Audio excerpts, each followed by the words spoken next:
এপ্রিলের শুরুতেই গরমে বাঁচা দেয়। এখনো কালবৈশাখীর দেখা নেই।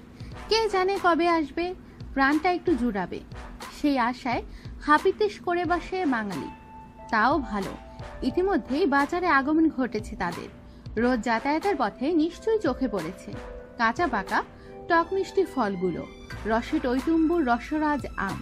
এমন মানুষ এই ভূভারতে খুঁজে পাওয়া দুষ্কর, যার পছন্দের তালিকায় এই ফলটি নেই। কিন্তু ভেজালের বাজারে যা কিনছেন সবই কি ভালো? হয়তো না। তাহলে তাহলে আর কি? আসল নকলের পার্থক্য জেনে নিন। গন্ধ দিয়ে চেনা যায়। ফজলি হোক বা ল্যাংড়া, কিংবা হোক হিমসাগর, ভালো আম চিনুন গন্ধ দিয়ে। ভালো আমের গন্ধ আপনি অনেক দূর থেকেই পেয়ে যাবেন। মিষ্টি আমের গন্ধ মিষ্টি হয়। বৃন্তের দিকটা একটু শুকে দেখবেন। যদি গন্ধটা একটু টকটক মনে হয় তাহলে নেবেন না। ছুঁয়ে পান পরিচিতি। ভালো আম চেনার সবচেয়ে ভালো উপায় ছুঁয়ে দেখা।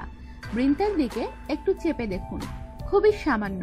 যদি প্রথমে শক্ত ও পরে নরম মনে হলে সেই আমটি কিনে ফেলুন। তবে হ্যাঁ, খুব বেশি নরম আম কিনবেন না। গুণ বিচারের আগে দর্শনধারী।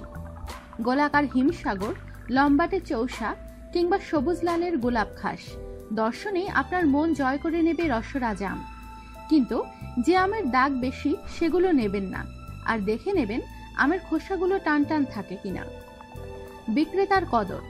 ফলের সঙ্গে সঙ্গে তা বিক্রির মালিককেও চেনা প্রয়োজন।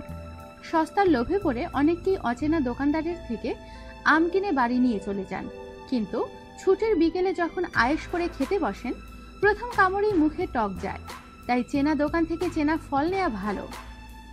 ক্রেতা ধরে রাখতে চেনা মানুষটি কখনো আপনাকে ঠকাবে না। আমাদের সাথেই থাকুন, সাবস্ক্রাইব করুন।